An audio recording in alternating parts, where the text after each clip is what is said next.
Olá, pessoal! Sejam bem-vindos a mais uma aula da disciplina de séries temporais e processos estocásticos. A gente já está na reta finalíssima da disciplina. Hoje nós vamos trabalhar com alguns modelos de séries temporais multivariadas. E na nossa última aula, nós vamos trabalhar com alguns modelos de séries não lineares,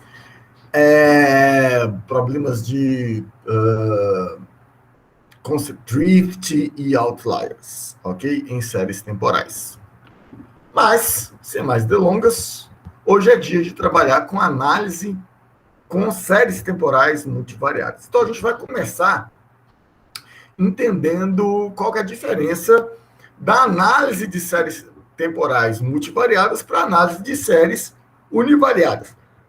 Para começar, basta dizer que se eu tenho dois processos estocásticos, um X e um Y, duas séries temporais, por exemplo, e essas séries temporais, elas podem ter espaços amostrais diferentes, ou seja, o ômega de X e o ômega de Y, eles podem ser diferentes, em domínios diferentes, mas o conjunto índice, o tempo, ele tem que ser igual, ou seja, elas têm que estar sincronizadas, para que eu possa usar uma para determinar a outra e vice-versa, ok?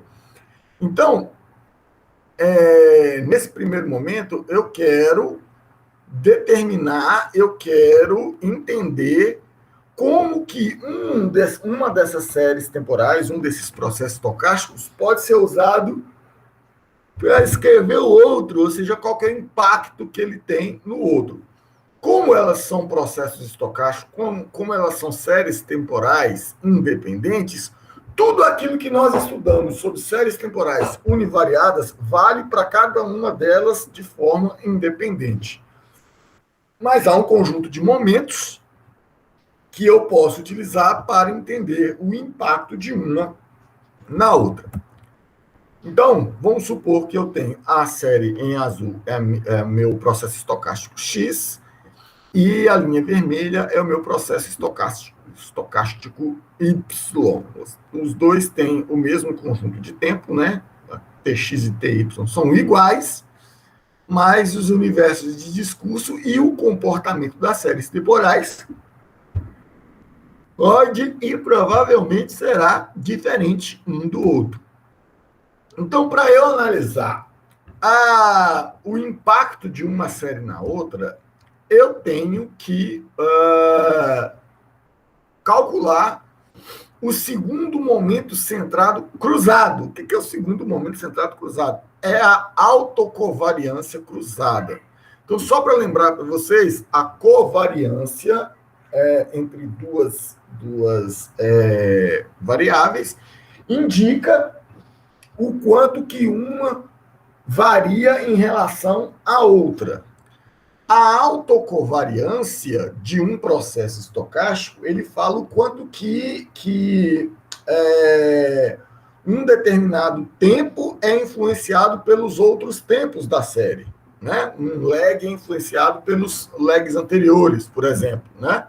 E aí você calcula a autocovariância do sinal com ele mesmo deslocado no tempo. Já esta métrica aqui, que é o meu gama XYK, ou seja, a autocovariância cruzada, ela é a autocovariância, só que entre dois sinais, entre momentos defasados de dois sinais. Então, o que eu estou querendo achar aqui? Eu estou querendo achar o valor médio, né?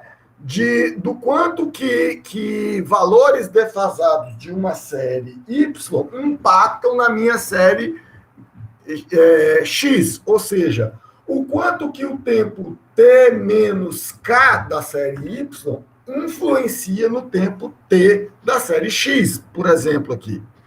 Então, assim como a covariância, a autocovariância é um sinal com ele mesmo separado por um intervalo de tempo, né? É o valor esperado das diferenças em relação ao valor, das diferenças da média, né? Dos dois, do sinal, só que separados por um intervalo de tempo. Aqui, a minha autocovariância cruzada também é a esperança, só que de x menos o seu valor esperado, multiplicado por y, com a diferença de k no tempo. Prestem atenção. A diferença de k no tempo. Menos o valor esperado de y. Ok? Então, esta diferença aqui, essa enunciado aqui, ele está querendo me dizer o seguinte: o quanto, qual que é a relação linear e a dependência linear entre xt e yt mais k. O quanto que xt, ou seja, o meu processo estocástico, uma instância no tempo t do meu processo estocástico x é influenciada por uma instância y no tempo t mais k do processo estocástico y. Ok? Então, se eles não forem independentes, eu posso utilizar um para prever o outro. Né? Ou seja, se a autocovariância cruzada entre esses dois processos estocásticos for diferente de zero, significativamente diferente de zero, então eu posso utilizar um para estimar o outro. Agora, é preciso que a gente preste bastante atenção. A autocovariância cruzada, ela é uma métrica direcional. Então, a autocovariância de x para y, né, para um valor de k lá qualquer, por exemplo, 1, aliás, 2, k igual a 2. Ou seja, a autocovariância cruzada de x para y para uma defasagem igual a 2 é diferente, potencialmente diferente, da autocovariância cruzada de y para x, para o mesmo lag. Então, é preciso prestar atenção nisso, porque a forma como os dois processos estocásticos, um influencia no outro, são diferentes. E isso é medido pela autocovariância cruzada. Então, revisando, a autocovariância de x e y, e aí a gente sempre mede aos pares entre dois processos, um processo x e um processo y, para um determinado intervalo, né, uma distância no tempo, k. Este gama XYK, ele é potencialmente diferente de gama YXK. Então, a gente lê sempre, olha, gama XYK é a minha autocovariância cruzada de x para y, para o intervalo k. E o meu gama YXK é a minha autocovariância cruzada de y para k. Desculpa, de y para x, com o intervalo k. Beleza? Então, só para ilustrar aqui, vamos supor que eu queira estimar a variável y, que é a linha vermelha, tendo como base a informação que eu tenho da variável x, certo?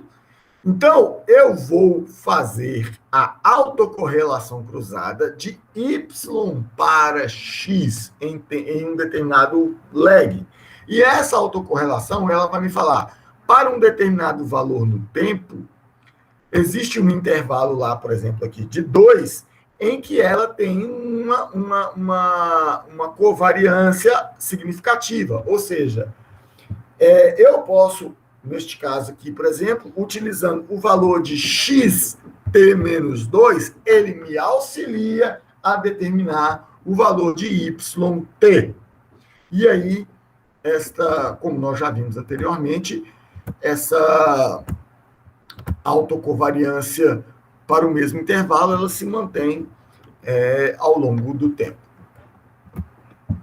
Por fim, nós temos a função de autocorrelação cruzada. E aí, a mesma analogia que se faz lá da autocovariância com a autocorrelação, ou seja, a autocorrelação é a autocovariância normalizada pela variância do processo. Aqui, nós temos a função de autocorrelação cruzada, que é a autocovariância cruzada dividido, normalizada pelas duas autocovariâncias dos dois processos, tanto da série do processo estocástico X, quanto do processo estocástico Y. E aí vale a mesma coisa. Vocês estão vendo aqui que o meu RO, ou seja, a minha autocorrelação, ela é também uma métrica direcional, ou seja, a minha autocorrelação de X para Y, ela é potencialmente diferente da minha autocorrelação de Y para X,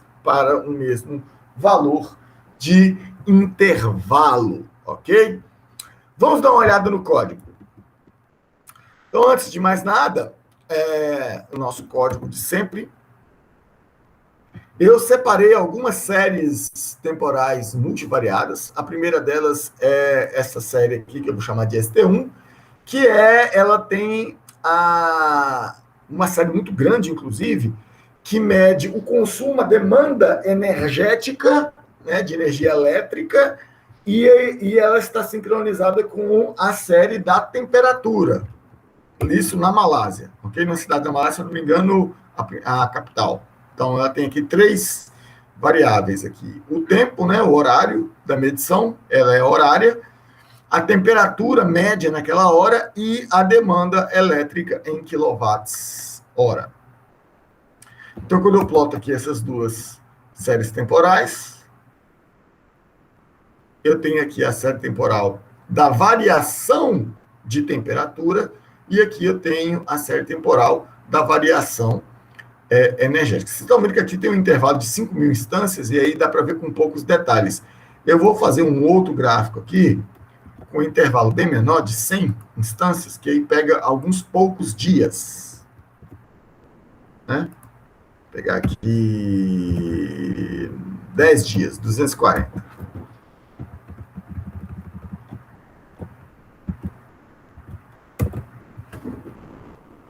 Só para a gente olhar essas duas séries com mais detalhe. Olha, isso aqui é a variação de temperatura, e aí vocês podem ver claramente um ciclo diário aqui, né? A cada 24 instâncias, né? Ou seja, 24 amostras, ou seja, 24 horas. E aqui as curvas de demanda energética mais ou menos acompanhando a tendência aqui da temperatura. Então, ela tem uma correlação muito grande uma com a outra, beleza? A segunda série temporal é os dados que eu coletei, que são a inflação mensal e as vendas no varejo no Brasil, apuradas pelo IBGE. Então, eu coletei essas duas séries e sincronizei elas no tempo, ok? Tá? Nesse link aqui já separadinho. Então, aqui eu tenho o mês, né? Que aí tem a inflação média naquele mês e a quantidade de vendas do varejo em milhões aqui, né? Naquele mês. Então, isso aqui vai de 2000 até 2021, até setembro de 2021, se não me falha a memória. Vamos plotar elas aqui. Então, essa aqui é a variação da inflação, né? Mensal, nos últimos 260 meses. E esse aqui é o volume de vendas do varejo nos últimos 260 meses também. Você vê que o volume de vendas do varejo ele é um processo muito sazonal, porque aí você tem as sazonalidades típicas, né? As datas comerciais, Natal, Páscoa, essas datas que são Dia dos Pais, Dia das Mães. Então, essas datas são bem cíclicas, né? E aí, não necessariamente, você pode olhar aqui que existe um certo desprendimento entre o volume das vendas no varejo e a inflação mensal, né? Bom, a minha última série aqui é uma que associa, também ela é a variação do PIB, na verdade, deixa eu colocar aqui, variação do PIB e comércio exterior no Brasil, ambas também do IBGE, dados coletados pelo IBGE. Então, eu tenho aqui, só que esta série aqui, diferente da anterior, ela é medida em trimestres. Então, eu vou no primeiro trimestre de 96, aqui ela vai de 96 até também 2021. Aí eu tenho a variação percentual do PIB naquele trimestre, e tenho aqui a exportação em valores, isso aqui em milhões, né? Milhões? Eu acho que não, são bilhões. Agora me faltou unidade de medida, ok? Mas é alguma coisa próxima a isso. E aí tem a exportação e a importação no mesmo trimestre, ok? Então, vamos dar uma olhada nessas 3 séries temporais aqui. Então, aqui está a variação do PIB nos últimos cento e poucos trimestres. Acho que são 130, não, são menos que 100 e alguma coisa trimestres. Aqui o aumento de volume de importações, e aqui o aumento do volume o aumento do volume das exportações e o aumento de volume das importações. Ok? Bom, agora nós vamos calcular a autocovariância e a autocorrelação cruzada de todas essas séries. Aqui estão os códigos, começando com a variância, que é a nossa mais antiga amiga, muito tempo que a gente conhece a variância, desde a segunda aula, que é o segundo momento central de qualquer distribuição de probabilidade. Aqui nós temos a autocovariância, que nesse caso aqui nós estamos, e a gente viu que a autocovariância, lá em processo estocástico, ela pode ser medida no tempo, ao longo do tempo e no ensemble. Aqui, como nós estamos trabalhando com séries temporais que só tem uma única realização, nós estamos calculando a autocovariância do processo em uma única realização, ou seja, ao longo do tempo. A autocovariância de uma série, né, com ela mesma, em janelas diferentes, e aqui a covariância cruzada, né, de 2 processos X e Y com uma janela K. Então, aqui estão basicamente todos aqueles cálculos que a gente viu lá, nada muito diferente. Lembrando que são estimadores, né, uma vez que a gente não conhece a distribuição de probabilidade rígida desse processo, a gente faz uma estimação numérica, né, desses momentos. Por fim, aqui eu tenho o ACF, que é a função de autocorrelação, que é a autocovariância dividida pela variância, e aqui o CCF, que é a função de correlação cruzada, que é a covariância cruzada dos 2 sinais,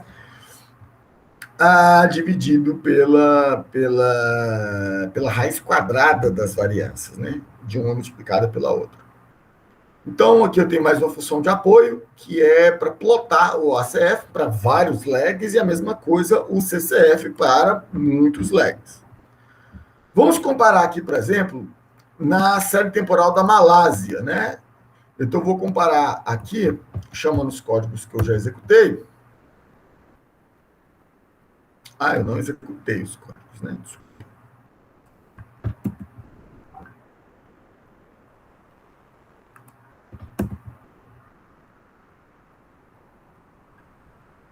Vamos lá. São códigos pesados, né? Principalmente porque essa série tem 5.000 instâncias, isso é muita coisa.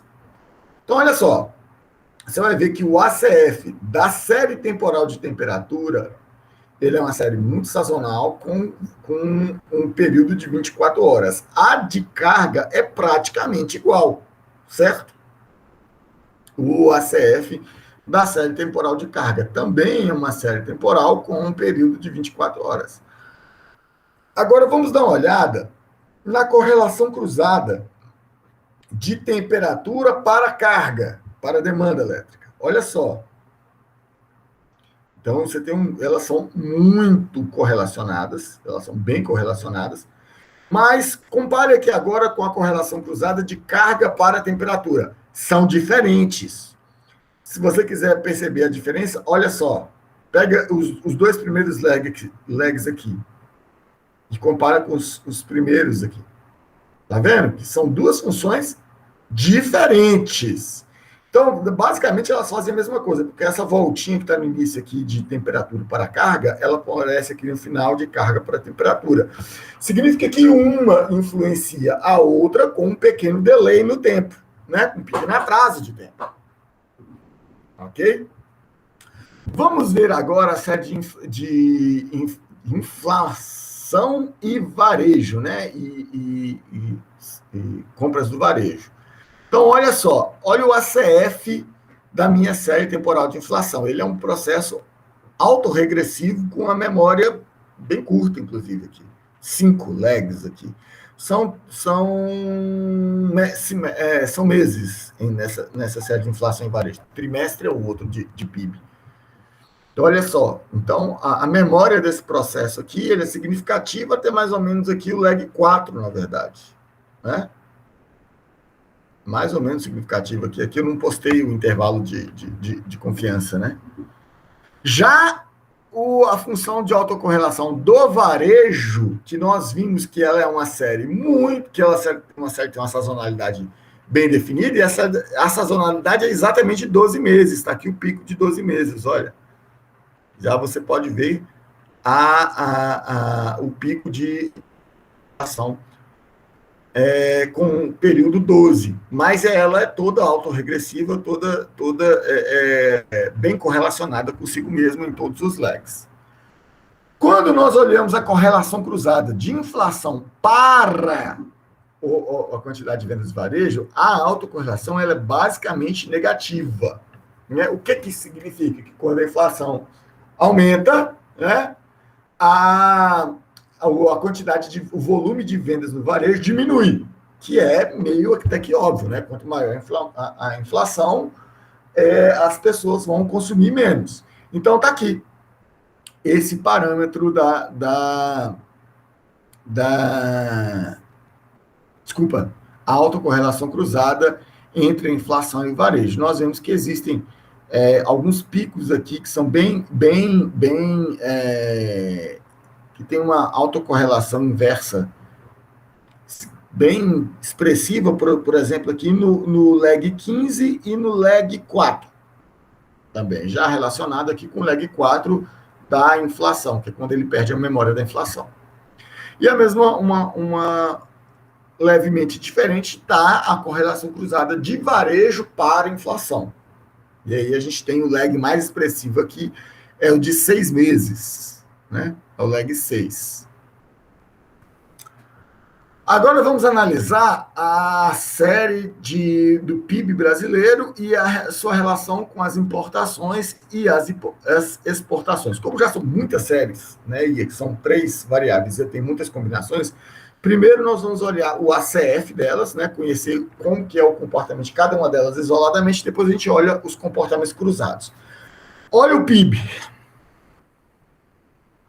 O que ele está nos dizendo aqui, que é um processo autorregressivo, com uma memória razoável, até mais ou menos 4 aqui também, e que ele tem uma leve sazonalidade com 12 meses aqui, ó.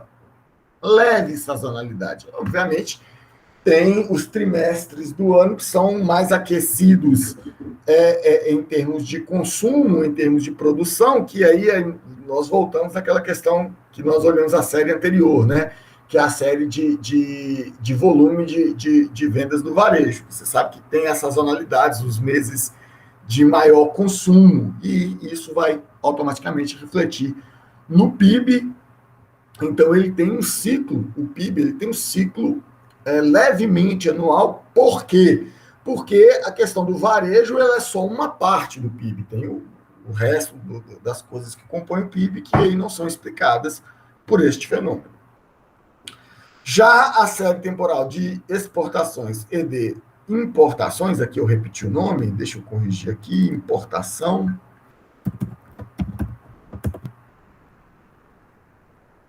Isso aqui é uma série menor, ela é rapidinho. Então, aqui, de exportações e de importações, você vai ver que ele é um processo autorregressivo com uma memória muito longa. Ok? Com uma memória de 20, aqui praticamente 24 meses. Agora vamos ver as correlações cruzadas entre esses processos. Olha só. Olha a correlação cruzada do PIB com o volume de exportações. Ela é uma correlação inversa. Ok? Ela é uma correlação levemente negativa e que tem uma ondazinha aqui o segundo leg é o mais importante, né? A memória o segundo ponto aqui, mas ela tem uma leve ciclicidade aqui em torno do leg 15. Mesma coisa vai se refletir bem próximo com o do PIB com importação. E de importação para exportação, como nós já vimos aqui, são processos que têm memórias muito parecidas, né? São muito próximos. A correlação cruzada entre eles é praticamente igual ao ACF.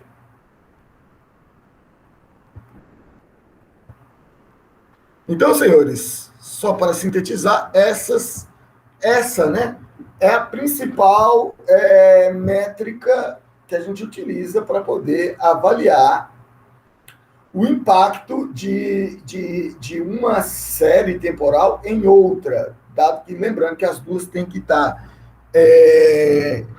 com o mesmo conjunto índice, né, na mesma unidade de tempo, elas têm que estar sincronizadas para que você consiga aferir no passado dos legs qual que é o impacto de uma na outra, ok?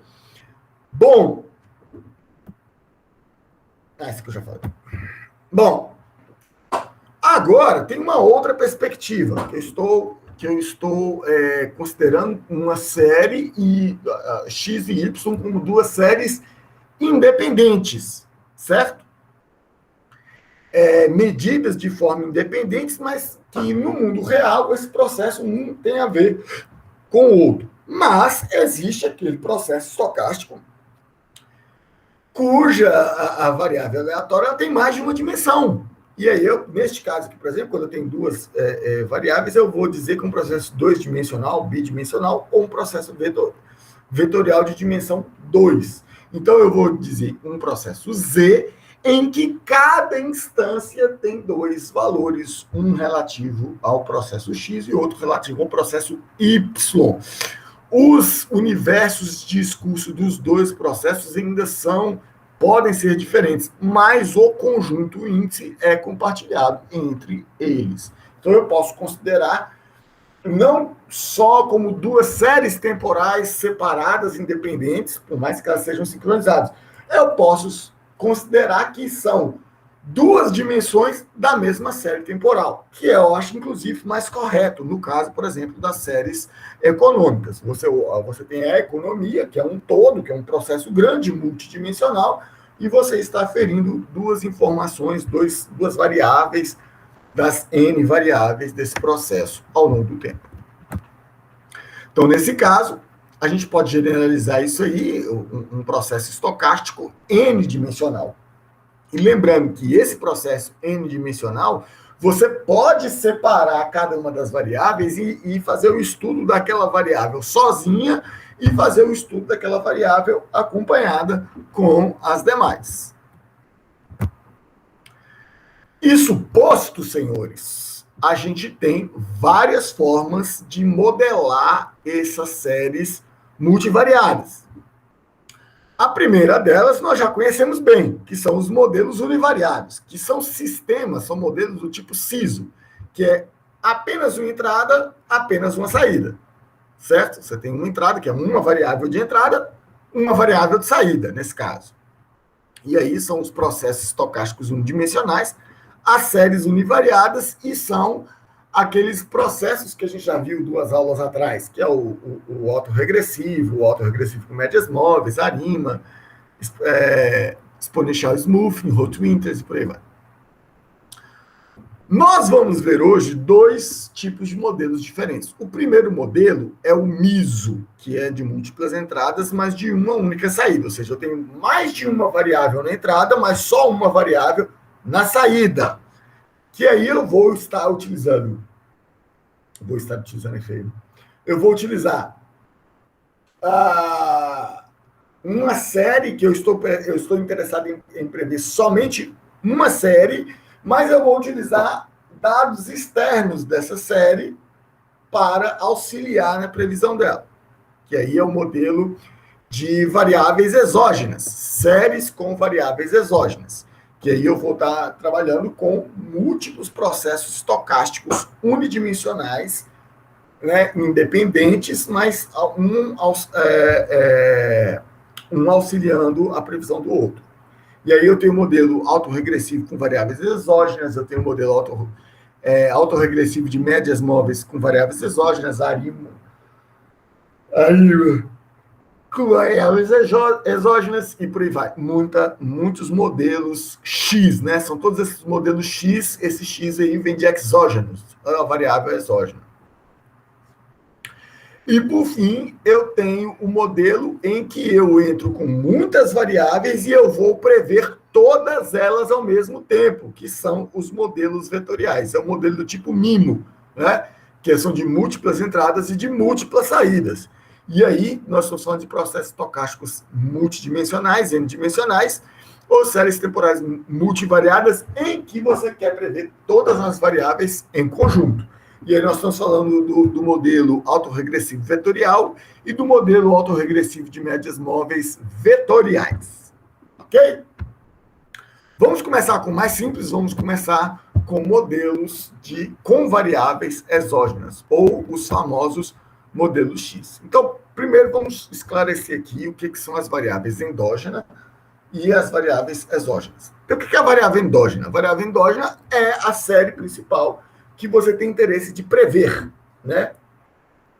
Então, no caso dos nossos modelos, você vai utilizar esta variável tanto na entrada do modelo quanto para a saída do modelo. Então, ela é mutuamente uma variável independente, né, e uma variável dependente. Já as variáveis exógenas são séries auxiliares. Você não quer prever essas séries, você está utilizando essa série para te auxiliar a prever a variável endógena. Então, elas estão só na entrada do modelo, elas não estão na saída do modelo, o modelo só prevê a variável endógena. Ok? Então, os modelos X, esses com variáveis exógenas, são um tipo de modelo de múltiplas entradas, mais de uma saída simples. Ok? Eu quero prever uma série temporal Y, e aí eu vou enriquecer com outras séries temporais, só que, obviamente, não vou pegar qualquer série temporal, eu vou olhar inúmeras séries temporais e vou ver com quais séries temporais essa minha série temporal que eu quero prever tem correlação cruzada interessante, eu consiga que elas sejam úteis na predição da minha série endógena. Então, eu vou chegar, eu vou comparar, eu vou medir o CCF para vários legs e vou ver, olha, essas séries aqui são praticamente independentes. Uma não pode ser, uma não auxilia em nada prever a outra. Para que eu vou utilizar? Para que eu vou criar um modelo de predição com elas? Não vou, não tenho a menor necessidade de fazer isso. Então, o meu objetivo aqui é utilizar uma para prever a outra, então eu preciso, obviamente, que elas tenham correlações significativas. Bom, o modelo ARX, ou o modelo autorregressivo com variável exógena, ele é um modelo autorregressivo que nós já conhecemos, né? Ele vai calcular, vai estimar um valor, vai criar uma estimativa no tempo t, baseado em defasagens desse processo, né? De tempos passados desse processo. Mas não somente isso, ele, segundo o termo aqui, ele vai também utilizar defasagens da minha variável exógena. Então, Y, que é a minha variável de saída, a minha série temporal de saída, é a minha série endógena. Eu utilizo ela tanto como variável explicativa, como variável explicada. Perdão. E a minha X é a minha variável exógena, está aqui. E aí, os meus tetas são os coeficientes da variável exógena, o meu alfa são os coeficientes da variável endógena. Eu posso ter, obviamente, valores diferentes, né? Tamanhos diferentes, tamanhos de lags diferentes, tanto para a minha variável endógena quanto para a minha variável exógena. No código que eu fiz, eu simplifiquei. O ARX ele vai ser sempre do mesmo tamanho, né? mas não necessariamente você precisa fazer isso, ok? Bom, é muito simples, né? Isso aqui eu vou para poder calcular estimar os parâmetros do meu modelo, eu vou transformar esses somatórios aqui em uma notação vetorial. Na verdade, esse meu conjunto de parâmetros é congelado, mas aí eu vou aumentar a minha base aqui de dados gerando, né? Desculpa, antes de chegar lá, é bom falar que os meus coeficientes da variável endógena e as defasagens da minha variável endógena, eles ficam misturados aqui com os coeficientes da variável exógena e as defasagens da variável exógena. E aí eu tenho a minha, com essa matriz grande aqui, eu vou calcular um conjunto de treino, né? Eu vou calcular os coeficientes. Então, eu tenho aqui a parte da minha matriz que é da variável endógena e a parte aqui nessa matriz que é da variável exógena. Com isso aí, simplesmente eu utilizo aquele mesmo algoritmo que a gente está utilizando desde o início, que são os mínimos quadrados ordinários. O modelo autorregressivo aqui, ele pode ser estendido também para inúmeras variáveis exógenas. Aí eu ponho o N aqui na frente, só para dizer a quantidade de variáveis exógenas que eu vou colocar. O meu R, ele pode ser um vetor com uma quantidade de legs diferentes para cada variável exógena. E aí eu simplifico aqui, ao invés de colocar tudo numa linha só, eu coloco um somatório aqui de todas as variáveis exógenas e somo aqui com a variável endógena. Ok? Bom, eu vou passar ao código de modelos com variáveis exógenas. Aqui é o meu modelo AR normal, é o meu código tradicional que eu tenho do modelo autorregressivo, ok? Aqui agora, o meu ARX, eu passo a variável endógena, a variável exógena e um K. Você está vendo que esse K é o mesmo para todas as variáveis exógenas, né? Isso para quê? Para simplificar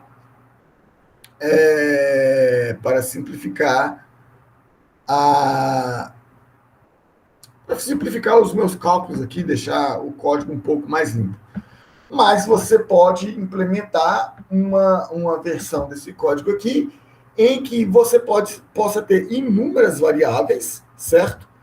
E a quantidade de legs para cada variável possa ser diferente. É só fazer adaptações, código é muito simples.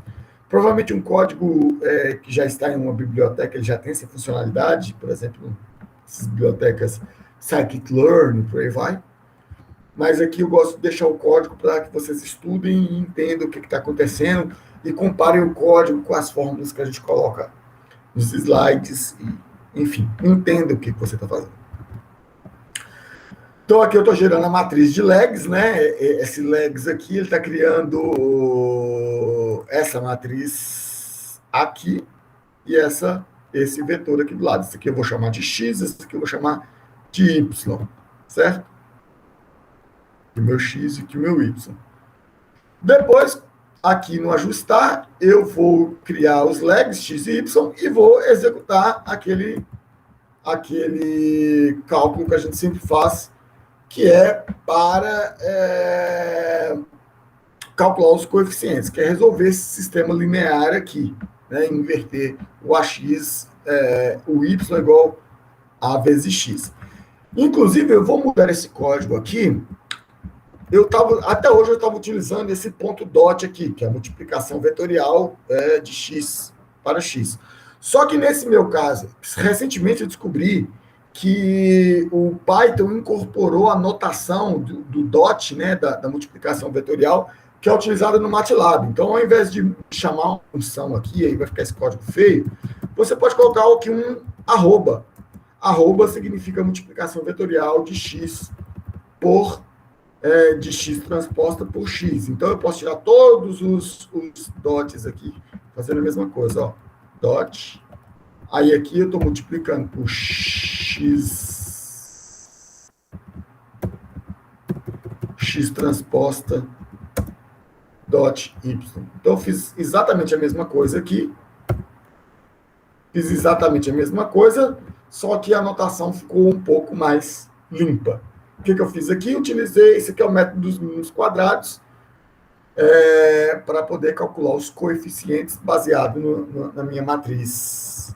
Né? Ela está resolvendo esse sistema de equação aqui. Eu trago essa matriz de coeficientes para cá, levo o y para lá. Nessas transformações aqui, eu chego nessa fórmula, que é x, a transposta de x multiplicado por x, o resultado disso aqui é elevado a menos 1, né? Eu inverto essa matriz, multiplico pela transposta de x multiplicado por y, como nós já havíamos visto nas aulas anteriores. Com isso aqui, eu chego no conjunto dos meus coeficientes. Dos coeficientes, eu vou chamar o método ARX, né? Passar a variável endógena e exógena, fazer a previsão na amostra, o sample, né? Isso aqui são as previsões dentro da amostra de treinamento. E aí, agora eu vou gerar os resíduos, né? Dentro da amostra de treinamento, para poder calcular aqui o meu sigma ao quadrado, né? O meu desvio padrão, certo? Aí eu retorno tanto os coeficientes quanto o meu sigma. E aqui, só...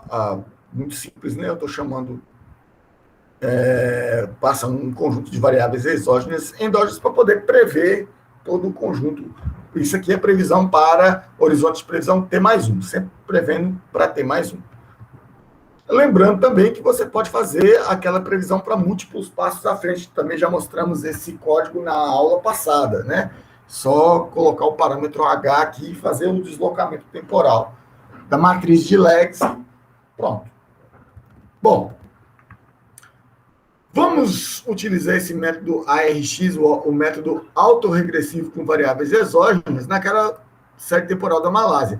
Aqui eu estou querendo prever a carga elétrica baseada na temperatura, certo? E eu vou utilizar os últimos, vou colocar aqui 2 legs. Vamos prever aqui. Então, vocês podem ver aqui que eu estou calculando, ajustando o modelo autorregressivo com variáveis exógenas. Ele vai retornar os parâmetros, como eu mostrei para vocês, são os coeficientes e o sigma. O sigma eu deixei ele separadinho aqui para poder colocar os intervalos de confiança aqui embaixo, ok? Que são as manchas azuis. Depois eu vou plotar os valores reais em preto. Vou até colocar a legenda aqui que eu não coloquei. Label original. Em vermelho estão os meus valores previstos. Label previsto. E aqui está um intervalo de 95%. Label IC de 95%. PLT.legend. Ok? Fica mais fácil de interpretar o gráfico aqui agora. Então, a linha preta são os meus valores originais. A linha vermelha são os valores previstos. Eu coloquei está bem por cima uma da outra aqui, vocês estão vendo, né? Então, o modelo ficou razoavelmente bem preciso. E a mancha azul clarinha, que eu estou quase colocando de azul mesmo. Deixa eu ver se vai ficar muito feio aqui. Fica difícil de ver a linha preta, então eu vou colocar um alfa aqui. Alfa de 0,6. Agora ficou melhor, ficou roxinho. A mancha roxa é o intervalo de confiança de 95% em torno do valor predito, que ficou, neste caso aqui, ele ficou bem preciso, né? Os valores estão bem aqui dentro. Se eu diminuir um pouquinho a quantidade, a minha amostra de teste, para ficar só umas 200 instâncias, vou colocar aqui. Aí, ela ficou mais fácil de ver. Ele tem menos instâncias, só 200 instâncias aqui de treino. Aqui ficou melhor para ver, vou até aumentar esse alfa aqui um pouquinho para 7.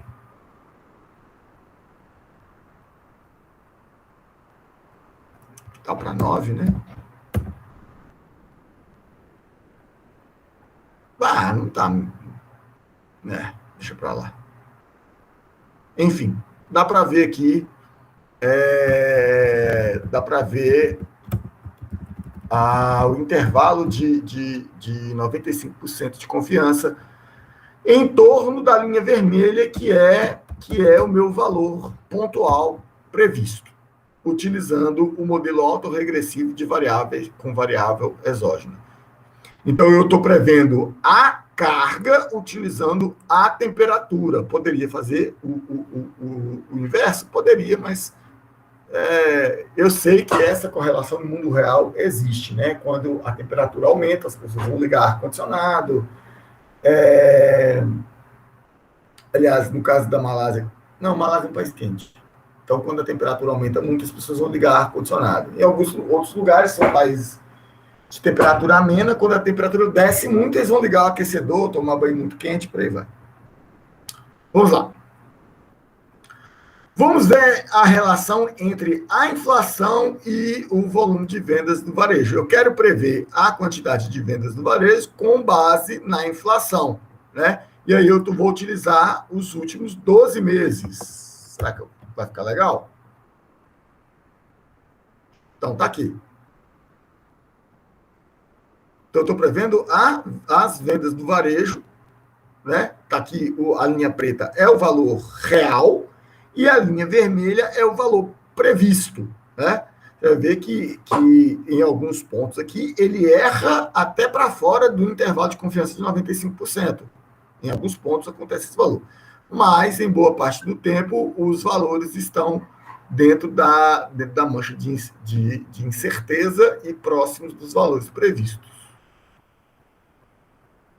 Por fim, eu vou fazer a previsão utilizando o modelo autorregressivo com variáveis exógenas para prever o PIB baseado no volume de exportação, certo? Vou utilizar os últimos 2 trimestres, ok?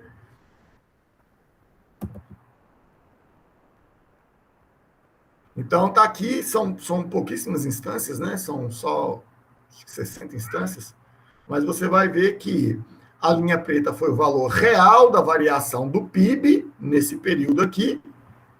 E só para dizer que esse é o final da série temporal, isso aqui é o período da pandemia, ó, essa depressãozinha aqui.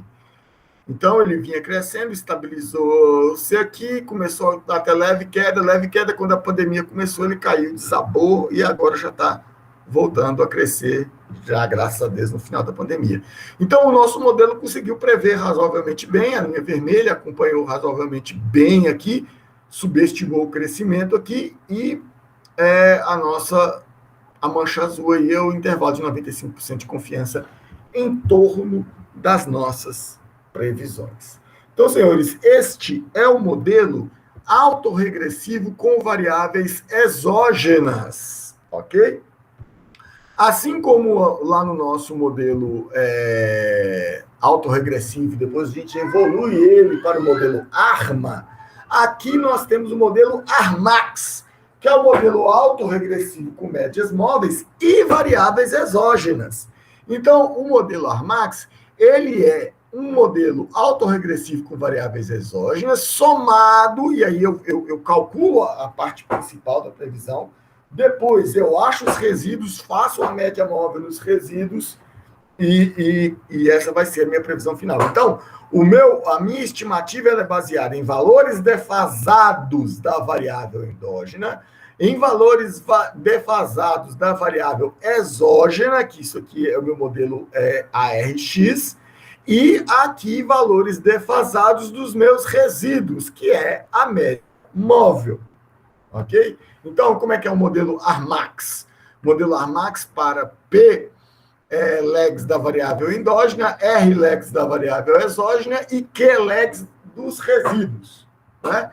E aqui está o Y, que é a minha variável endógena, X a minha variável exógena. Primeiro, eu vou fazer previsões utilizando o modelo autorregressivo com variáveis exógenas, aquele que nós acabamos de ver.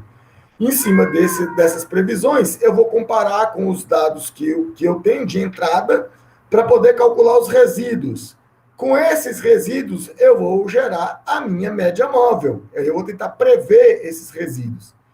Então, a minha previsão final é os valores previstos pelo modelo autorregressivo mais os valores previstos pela média móvel.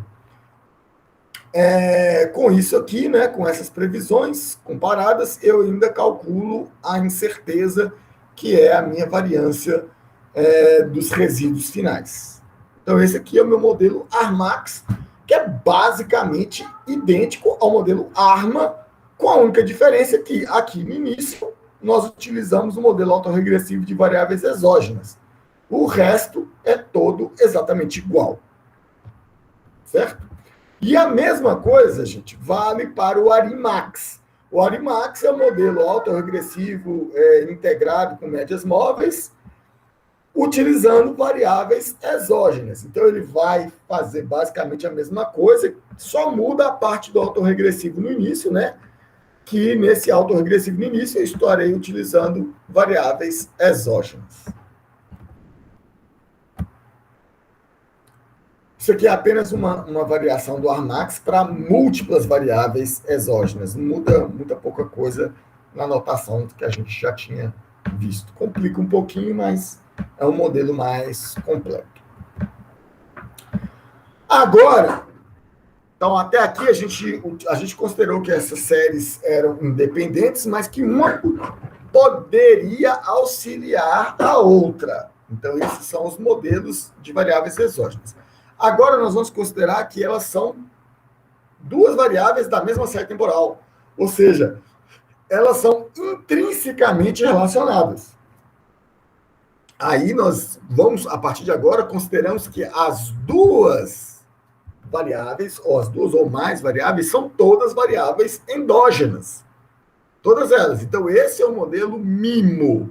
É um modelo de múltiplas entradas e múltiplas saídas. Essa é a autorregressão vetorial.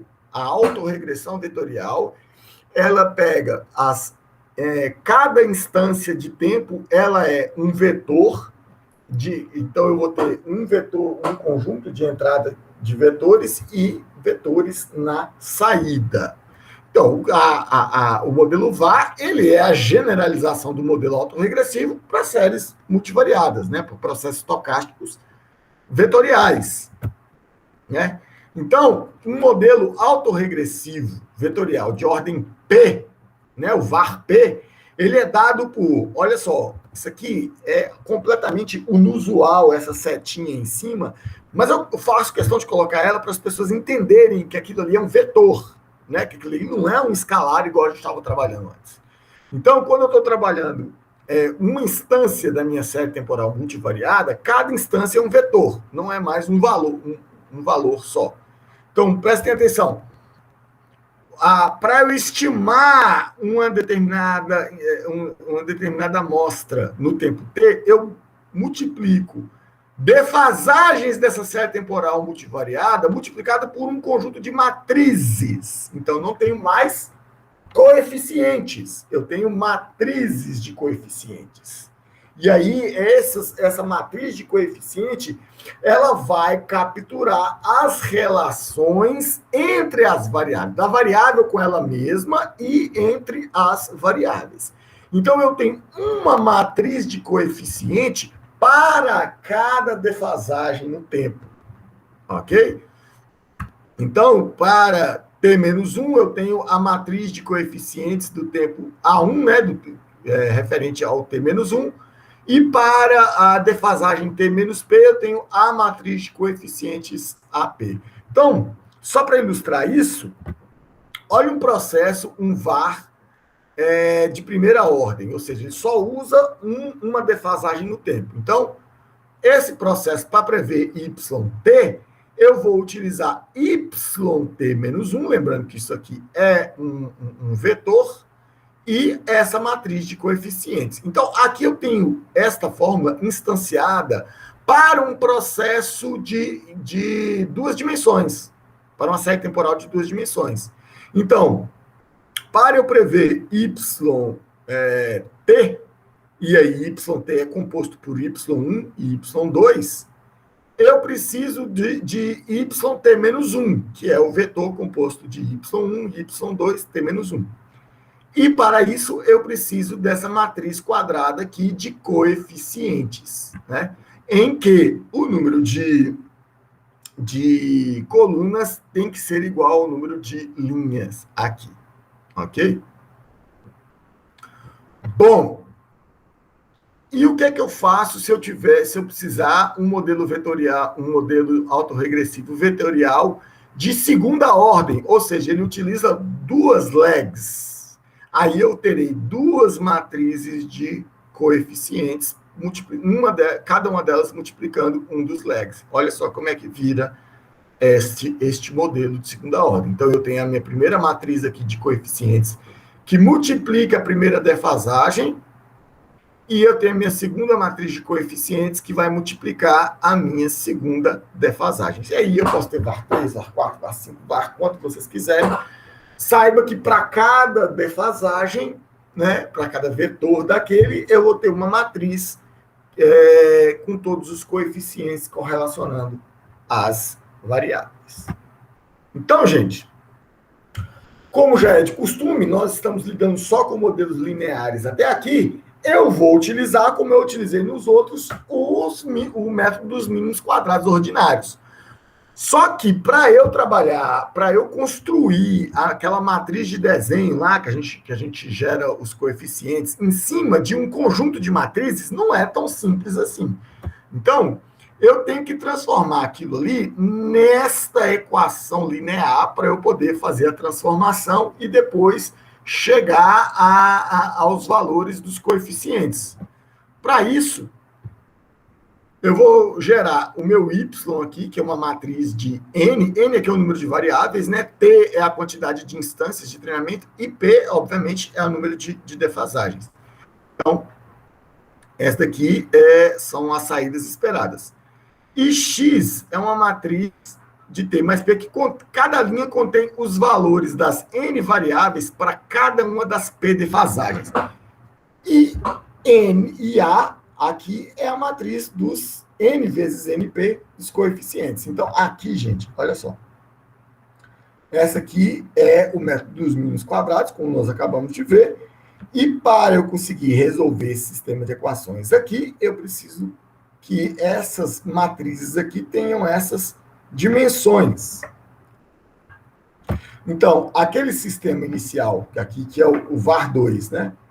Ele, inicialmente, nós vimos aqui, mas para poder calcular os coeficientes, eu preciso juntar essa matriz com essa matriz, esse vetor com esse vetor. Então, olha só, essa primeira matriz aqui vai virar esta linha, vai virar a primeira linha da matriz A. Beleza? A matriz dos coeficientes. Esta segunda matriz aqui vai virar a segunda linha da minha matriz de coeficientes. Então, olha só a minha instância que eu vou multiplicar.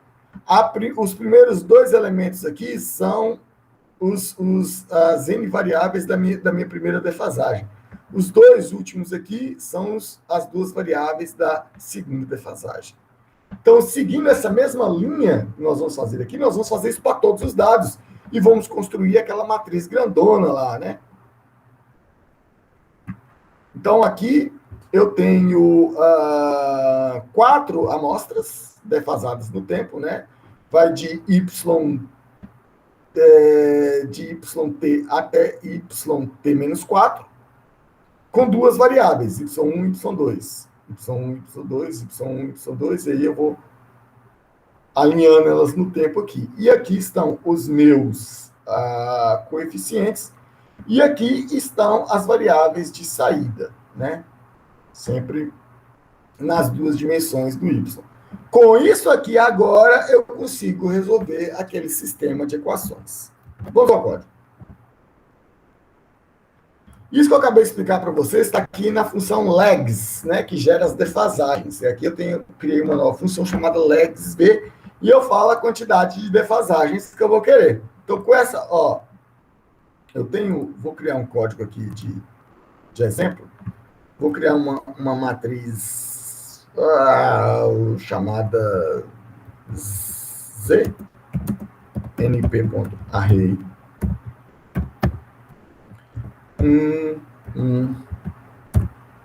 2, 2, 3, 3, 4, 4, 5, 5. O que a legsv vai me devolver? Legsv Z, e eu vou pegar aqui de primeira ordem. Olha só. Eu vou colocar aqui. X, Y. Aqui vou imprimir a X e na linha de baixo eu vou imprimir a Y, só para vocês entenderem a questão. Então, aqui é a minha variável X. Eu estou utilizando este leg e aqui é a minha variável Y. Eu estou utilizando o leg 1 para prever o 2,2. Estou utilizando o 2,2 para prever o 3,3. Estou utilizando o 3,3 para prever o 4,4 e o 4,4 para prever o 5,5. Vamos colocar aqui de ordem 2. Então, olha só, agora eu estou utilizando o 1 e o 2,2 para prever... Opa, não atualizei aqui. Para prever o 3,3. Estou utilizando o 2,2 e o 3,3 para prever o 4,4. Estou utilizando o 3,3, 4,4 para prever o 5,5. Isso aqui é só para vocês entenderem o desenho desta matriz aqui e dessa matriz aqui, do X e do A. Agora, com essas matrizes, eu vou fazer o método do mínimos quadrados ordinários para poder chegar à matriz dos coeficientes. Então, o que eu estou fazendo aqui? Quando eu chamo o meu método ajustar var, eu passo os dados, em cima desses dados, para um valor de P, né, que é a ordem do meu modelo, ele vai criar aquelas matrizes X e Y, eu simplesmente resolvo aquele sistema de equações lineares aqui, tem os coeficientes, vou gerar as predições, né, autorregressivas vetoriais. Com essas previsões, eu vou gerar os resíduos comparando, e aqui eu vou gerar a minha matriz de covariância dos resíduos, que é muito importante dizer isso, que quando você está utilizando um modelo autorregressivo vetorial, quando você está usando um modelo autorregressivo univariado, a gente calcula a variância, o sigma, a partir dos resíduos. No modelo autorregressivo vetorial, a gente calcula a matriz de covariância dos resíduos, e isso é muito importante, porque os resíduos finais do meu modelo, eles têm que ter covariância zero, eles têm que ser independentes uns dos outros, certo? Para variáveis diferentes. E a diagonal dessa matriz de covariância é a variância de cada uma do erro, né, de cada resíduo, certo? Se existe covariância entre resíduos diferentes, é porque ficou alguma informação para trás e você deve aprimorar, melhorar o modelo. Então, aqui eu estou calculando esse sigma, né, como a raiz quadrada da minha matriz de covariância dos resíduos, e pronto. Aqui eu simplesmente chamo o modelo autorregressivo vetorial para poder para prever um conjunto de dados. Beleza? Então, eu vou fazer isso aqui agora para a minha série da Malásia. Olha só, eu estou separando 4.800 instâncias de treino, né? Fiz isso com os outros também, esqueci de falar. E eu vou prever temperatura e a demanda energética ao mesmo tempo. Vou utilizar os últimos 12 legs. Aqui eu mando ajustar o modelo, ele vai me retornar os parâmetros, só para lembrar para vocês. Nesses parâmetros, o primeiro parâmetro são os coeficientes, o segundo é a minha matriz de covariância. Eu pego a minha matriz de covariância aqui, aí eu vou gerar as previsões do conjunto de testes, certo? Utilizando os parâmetros que eu ajustei. E aqui eu vou fazer a previsão das duas, vou mostrar as duas variáveis. Vou mostrar tanto a temperatura quanto a carga, os valores originais do previsto e o intervalo de confiança de 95% das duas previsões simultâneas, utilizando o modelo autorregressivo vetorial. Então, olha só. A linha azul é o meu valor original, a linha laranja são os valores que eu previ, e a mancha azul clarinha é o intervalo de confiança de 95%. Vocês podem ver que é um modelo razoavelmente bem preciso. Obviamente que, olhando assim uma coisa, achando lá o erro percentual médio, o RMSE normalizado é outra coisa. Mas, olhando aqui, a gente vê que está um modelo razoavelmente bem ajustado. Vou utilizar exatamente a mesma coisa para prever em conjunto a inflação, IPCA, e as vendas em varejo. Então, utilizando o mesmo método aqui, a ordem do meu modelo aqui agora vai ser de só usar duas lags. Beleza? Então, tá aqui. Mesma coisa, a linha azul é o valor original, tanto da inflação quanto das vendas de varejo, e a linha laranja são os valores previstos.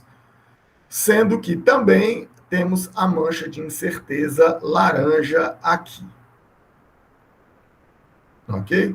Aqui você vê que a inflação ela tem um ajuste um pouco melhor do que o ajuste aqui das vendas do varejo.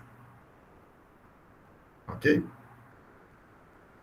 Para acabar, eu vou fazer previsão do PIB, da exportação e da importação simultaneamente, ok? Então, vou utilizar também só... Aliás, antes de mudar para cá, vamos tentar ajustar o modelo com mais lags aqui. Vamos ajustar o modelo aqui com, sei lá, com 3 lags, para ver se a gente melhora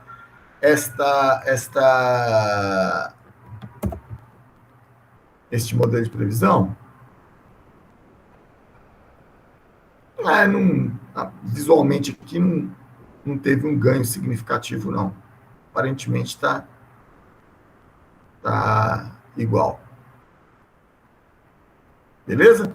Agora vamos lá do PIB, exportação e importação, utilizando o modelo autorregressivo vetorial, as três séries ao mesmo tempo. Então está aqui a série do PIB, né? Descolou um pouquinho da previsão aqui, lembrando que essa parte final aqui é a parte da pandemia, né?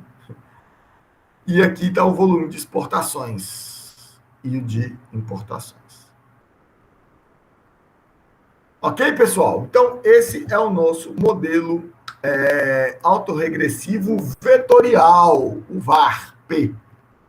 Então, do mesmo jeito que eu tenho um modelo autorregressivo, com eles eu também gero as médias móveis, né?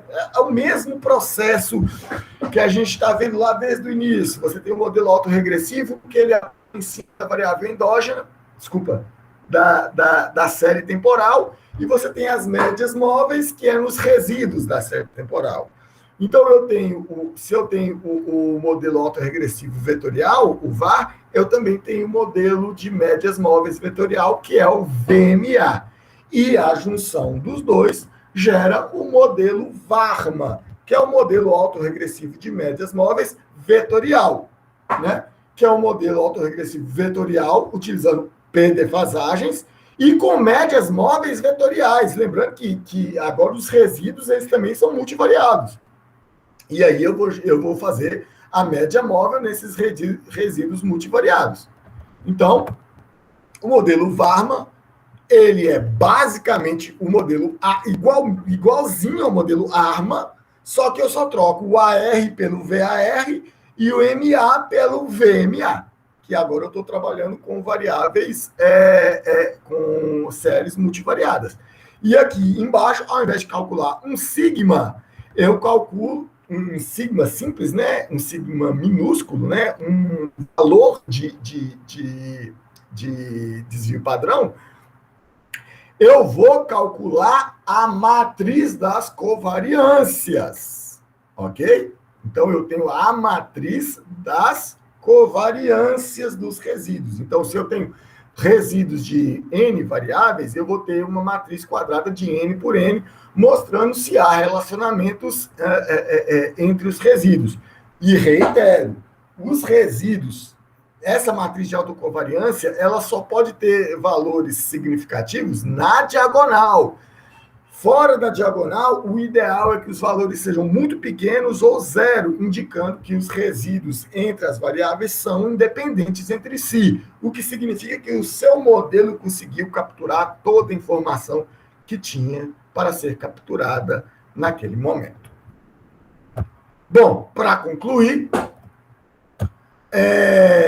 gente, quando a gente estiver avaliando métricas de modelos multivariados, são exatamente aquelas métricas que a gente tinha visto anteriormente. Só que você vai calcular elas tanto pelas variáveis separadas. Se você está utilizando modelos de variáveis exógenas, são exatamente as mesmas. Mas se você está utilizando um modelo multivariado, modelo VAR, modelo VARMA, aí você vai calcular o erro médio por variável e o erro médio geral, né? Lembrando que, dependendo da métrica que você utiliza, por exemplo, o RMSE, ele se as variáveis tiverem unidades de medida diferentes, esse valor ele fica sem sentido. Então, para calcular o erro, normalize as unidades de medida das variáveis, senão você vai ter um erro que não significa nada, ok?